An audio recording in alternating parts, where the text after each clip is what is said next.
Yeah. So our sponsor speaker is coming from our gold sponsor, Intralot. Intralot, a publicly listed company established in 1992, is a leading gaming solution supplier and operator active in 13 regulated jurisdictions worldwide. Our speaker is an expert in information security and privacy with over 15 years of experience in corporate governance, risk, compliance, and auditing.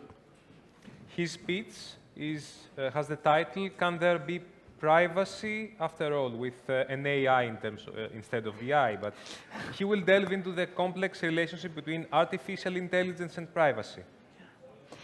Let's welcome Senior Information Security and Privacy Manager of Intralot, Spyros Kalogeratos.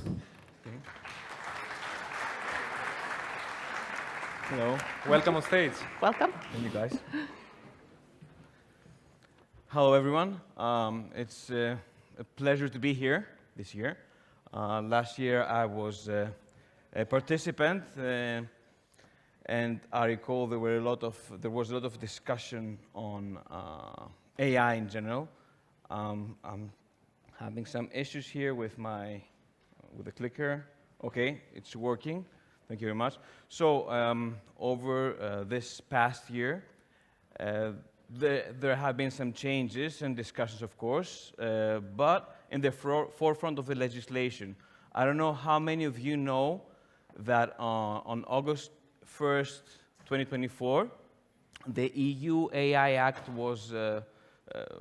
came into force. Does anybody know the EU AI Act? Can I see some hands here?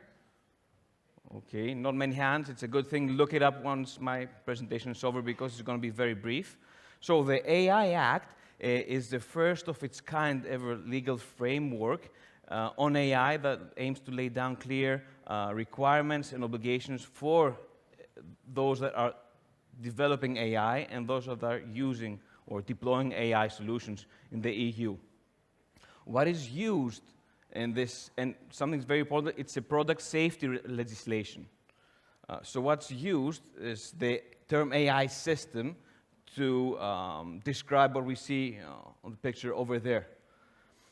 And a subset of this is generative AI. I'm sure many of you are using this. And intern Gen AI relies a lot on the foundation models that include LLMs. And why do we approach this from a data privacy perspective? Because these data sets, they are trained on data and they process they process, or even in the prompts, they process data which might be personal data. So on the one hand, we've got the GDPR. Guess many of you know about this, which is the core privacy legislation in the EU. And then we have the EU AI Act.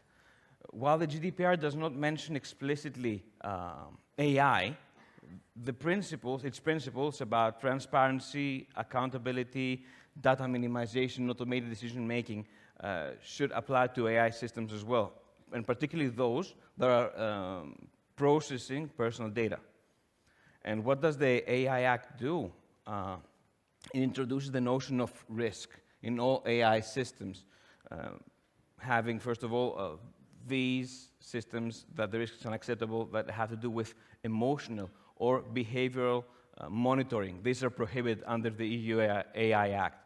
Then we got the high-risk systems and applications on healthcare, law enforcement, critical infrastructure, etc., etc. And the low or minimal, which comprise the rest of application, including ChatGPT or whatever Gen AI solution you need to use. So together, the AI Act with the GDPR combined, they aim to regulate AI in a manner that respects the rights of the individuals under GDPR and the principles. Next, what I'm going to do is present the key points that I consider important towards compliance with privacy legislation. And this is based on our journey at Intralot to achieve compliance. Up to now, it's a long journey, and it's in phases. So What I've done here, I'm going to be presenting both for AI developers and next for AI deployers or users, measures. They're called privacy enhancing techniques, PETs. And what I've done is I have simplified the life cycle of an AI system in 5 phases, with the last one being overlooked, and we'll look in a bit why. So starting off with defining the use case and the scope of your AI system. What one should consider are the intended use cases. As we discussed before, is this something that is prohibited? Are there any other legal and ethical considerations? The DPIA, or data processing impact assessment, may need to take place to ensure that the rights of the individuals are balanced right there. Coming after we've defined the scope is the model selection and the development phase. That's where data minimization should take place when it comes to training. More is not always better, so choosing a right data set to train the model based on the use case is much more important, and also it's what the GDPR wants. Data anonymization is another thing. Personal data anonymization.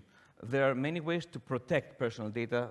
For example, differential privacy, either for input, that means the training, and the output, the prompts, and also pseudo-anonymization are some ways to do this. And limiting access to the actual training data sets to only those individuals that require such access is something that should be done as well. And encryption, of course, what we say in transit, meaning when the data travels between the different components, the systems, and whatever, and at rest, meaning when it's saved. When you're done with development and you want to see, what you've done, do not only consider functional requirements, but also non-functional ones, such as fairness. Does your system have fair responses? Bias, does it introduce any bias? What about data leakage through specific prompts? Data leakage meaning leaking data from the initial training data set.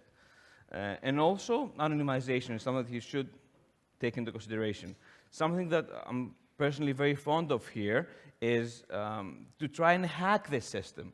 Test it if it's susceptible to being told to operate in a way that's different on what it's meant to do. For example, if it can be jailbroken. Adversarial testing, it's what this is called and what needs to be carried out. So you're done with that phase also, and you're ready to give this out, deploy, and put